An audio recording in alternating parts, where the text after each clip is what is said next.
was just looking at the plants in my garden and I'm noticing. Look at this pot. This is kind of incredible. So there's a big old dandelion, right?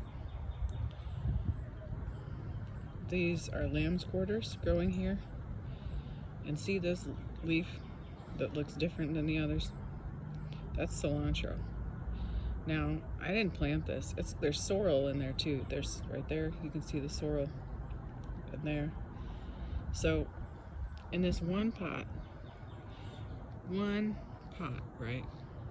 Competing for all the resources in this one pot are all these different plants.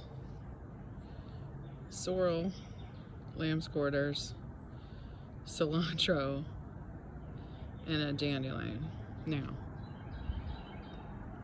I didn't plant the cilantro. I'm not sure where it came from, but it's thriving in there. I mean, it's like tall, right? But it's competing with like all these other plants. And meanwhile, the cilantro that I did plant, at least I think it's cilantro. Oh, I guess it could be celery. That might be a celery. This is the cilantro that I did plant. And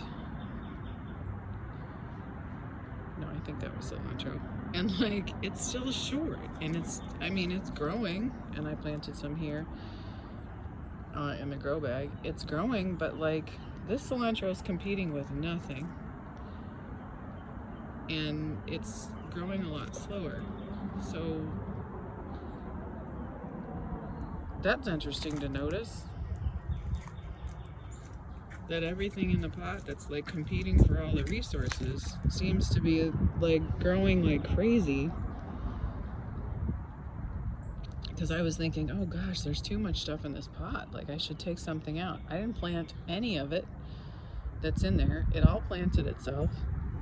And I'm growing it because it's all edible. I'm like, let it grow. It's all edible. Everything in there, dandelion, lamb's quarters, sorrel, cilantro, everything in that pot is edible. That's all medicine. That's wild food right there. What is up with that? Like, it's just like looking great. Everything in there just looks really good.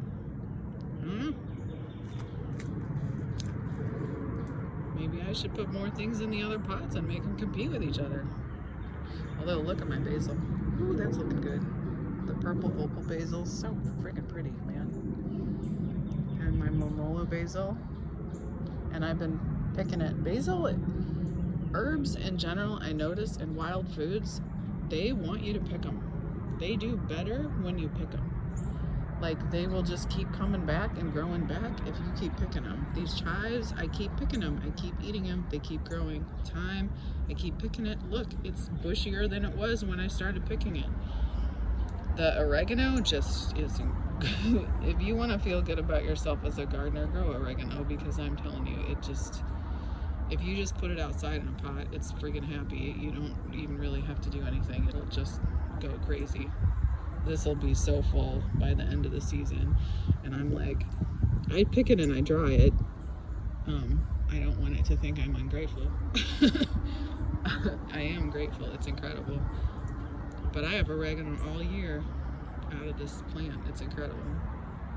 And the basil, you keep picking it, it keeps growing back. There's some more time there. I need to pick it so it'll grow more.